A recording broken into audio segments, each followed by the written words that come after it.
Olá pessoal, tudo bem com vocês? Vamos para mais uma aula de bioquímica metabólica e nesse vídeo nós vamos falar sobre o ciclo da ureia, uma espécie de integração metabólica, um dos ciclos mais importantes quando nós falamos de metabolismo de proteínas e aminoácidos. Um ciclo que foi descoberto pelo Hans Krebs, o mesmo que descobriu o ciclo do ácido cítrico, ou como você conhece, o ciclo de Krebs. E você vai aprender nesse vídeo como funciona o ciclo da ureia. A oxidação de um aminoácido forma amônia e é eliminada por meio da ureia. O nosso corpo tem a capacidade de excretar compostos nitrogenados, ou seja, que possuem nitrogênio, como por exemplo a amônia e a ureia. Só porque a amônia ela é tóxica ao organismo. O corpo ele não consegue ficar muito tempo com essa amônia e precisa então passar por processos bioquímicos para poder excretar, passando a formar ureia e posteriormente urina e sai do corpo. Isso acontece, pessoal, porque a amônia ela carrega muita água. Então, se o corpo excretasse pura e simplesmente amônia, nós perderíamos muita água. Então, o corpo inteligentemente faz um processo de transformação de amônia em outros compostos para que seja excretado do nosso corpo. A amônia ela vem da oxidação de um aminoácido, justamente porque um aminoácido possui grupamento amina, que eu já expliquei para vocês em outros vídeos a composição de um aminoácido. Nesse caso, então, o aminoácido ele vai perder o seu grupamento amina até chegar na ureia. E esse ciclo, o ciclo da ureia, ocorre no fígado. Parte acontece no citosol, parte acontece na matriz mitocondrial, e esse esqueleto carbônico que sobra pode ser utilizado pelo metabolismo para a formação de outras moléculas, por exemplo. Bora entender como é que funciona o ciclo da ureia, então? Fiz um esqueminha aqui bem legal para que vocês possam aprender de uma forma didática e dinâmica. Imaginamos aqui uma célula que está dentro do fígado, portanto é um hepatócito, uma célula que fica dentro do fígado, e vamos imaginar que essas duas espécies de cercas que vocês estão vendo aqui são as membranas da mitocôndria. Aqui nós temos a membrana externa da mitocôndria e aqui a membrana interna da mitocôndria. Aqui nós temos o citosol, que é o líquido da célula, e aqui nós temos a matriz mitocondrial. Então, como que acontece o processo? Perceba o seguinte, o aminoácido, ele possui um grupamento amina, lembra disso? Um NH2. O que vai acontecer então? Esse NH2 ele vai ser doado para um composto chamado alfa-cetoglutarato. Só porque é o seguinte, o alfa-cetoglutarato ele vai fazer uma doação para este aminoácido, ou seja, vai ser feita uma troca. O alfa-cetoglutarato vai dar oxigênio e esse aminoácido vai dar o grupamento amina para o alfa-cetoglutarato, ocorrendo a formação de alfa-cetoácido, e em virtude desse grupamento amina ser doado para o alfa-cetoglutarato, nós temos a formação de glutamato, um aminoácido não essencial, porque o nosso corpo produz, tanto é que ele está aqui. Esse processo, pessoal, é chamado de transaminação, que significa a doação de um grupamento amina de um aminoácido para um outro composto. Mas para isso, aquele composto que recebeu o grupamento amina também tem que fazer alguma doação.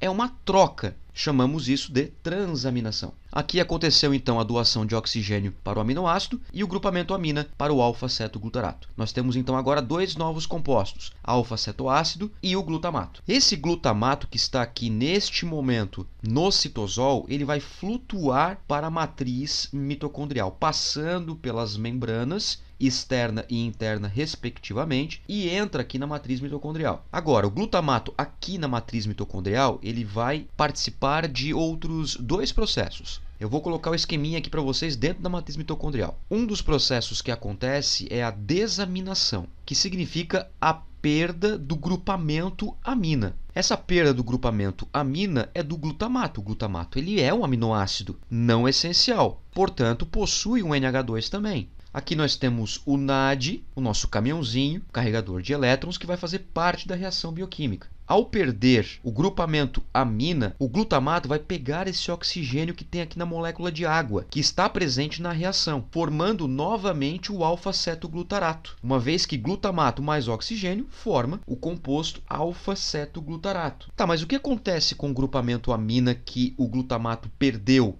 Bom, vamos lá. Olha só. Se o glutamato ele pegou esse oxigênio da reação que estava na molécula de água, sobrou um H2, dois hidrogênios. Ao pegar esses dois hidrogênios e somar com NH2, nós vamos ter uma molécula de nitrogênio e 4 moléculas de hidrogênio, formando então o NH4, que é o íon amônio. É amônia. Nós vamos utilizar essa nomenclatura aqui para nossa aula. Então ela está aqui formada a partir de um processo de desaminação. Muito bem, vimos a reação aqui deste lado. Agora vamos para esse lado, onde vai acontecer uma outra reação do glutamato com o oxaloacetato. Aqui vai haver uma troca do grupamento amina do glutamato pelo oxigênio do oxaloacetato, formando mais uma vez o alfa-cetoglutarato. Agora, a transaminação que aconteceu aqui do glutamato com o oxaloacetato, ou seja, a doação do grupamento amina, essa troca que aconteceu entre esses dois compostos, vai formar um outro aminoácido não essencial, ou seja, que o nosso corpo tem capacidade de produzir, tanto é que ele está aqui, que é o chamado aspartato. Eu já coloquei em destaque aqui a amônia e o aspartato, porque esses dois compostos vão ser fundamentais para a formação da ureia no processo final desse ciclo. Esses compostos, pessoal, que estão presentes aqui na matriz mitocondrial, como o NAD, o oxalacetato, eles fazem parte também do ciclo de Krebs. Já fiz vídeos aqui no canal sobre ciclo de Krebs. Acesse aí para você ficar por dentro disso também.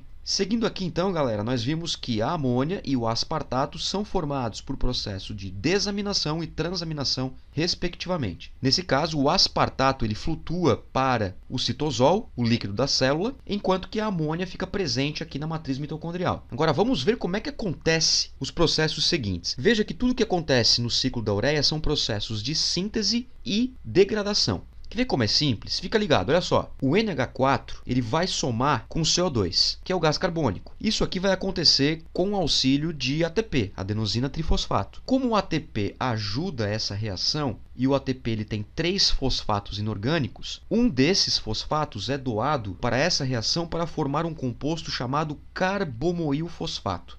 Esse composto aqui, então, ele é a junção de NH4 mais CO2 mais o íon fosfato. Ainda na matriz mitocondrial, o carbomoilfosfato encontra um outro composto chamado ornitina.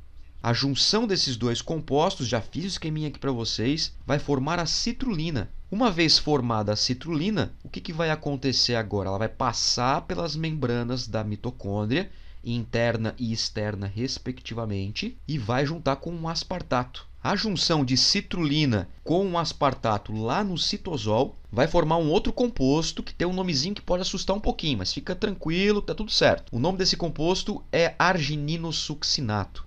Você que está vendo esse vídeo aí agora, repete comigo, ó, argininosuccinato, que é a junção de citrulina com aspartato. Formou argininosuccinato, agora vai acontecer um processo de degradação, formando duas novas moléculas, o fumarato e a arginina. Mais uma vez, um outro aminoácido não essencial. O corpo produz, mais uma vez, tanto é que ele está aí. Então vamos lá. Primeira justificativa do porquê que o ciclo da ureia é chamado de ciclo. Porque a degradação do argininosuccinato forma fumarato. O fumarato é um precursor do ciclo de Krebs. E esse fumarato, lá no ciclo de Krebs, vai formar malato e depois ele forma oxalacetato. Esse composto, o oxalacetato, ele volta para a matriz mitocondrial, pode sofrer transaminação com o glutamato e formar mais uma vez o aspartato. E o ciclo segue. Agora, a arginina, que é o outro composto degradado do argininosuccinato, ela vai sofrer uma hidrólise, que significa uma reação com água. Quando a água reagir aqui com a arginina, ou seja, a molécula de H2O, nós vamos ter a formação da ureia.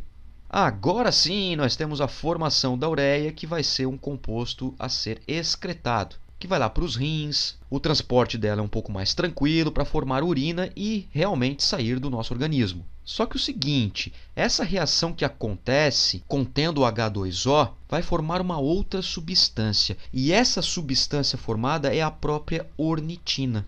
A ornitina, então, atravessa as membranas da mitocôndria, entrando na matriz mitocondrial, prontinha para receber mais um carbomoilfosfato para formar citrulina e assim por diante. Segunda justificativa do porquê o ciclo da ureia é chamado de ciclo. Porque a hidrólise da arginina forma a ureia, restando a ornitina, e assim o ciclo segue. Tá vendo, pessoal, como é simples o ciclo da ureia? E entende por que o ciclo da ureia ele tem ligação direta com o ciclo de Krebs? Justamente porque os compostos participam das reações. E o ciclo da ureia nada mais é do que processos de síntese e degradação. Beleza, galera? Espero que vocês tenham gostado do vídeo, aprendido de vez o ciclo da ureia. Assiste esse vídeo quantas vezes quiser para poder aprender bem esse ciclo, que é importantíssimo para o metabolismo dos aminoácidos. Muito obrigado pela atenção de todos, um forte abraço e até o próximo vídeo.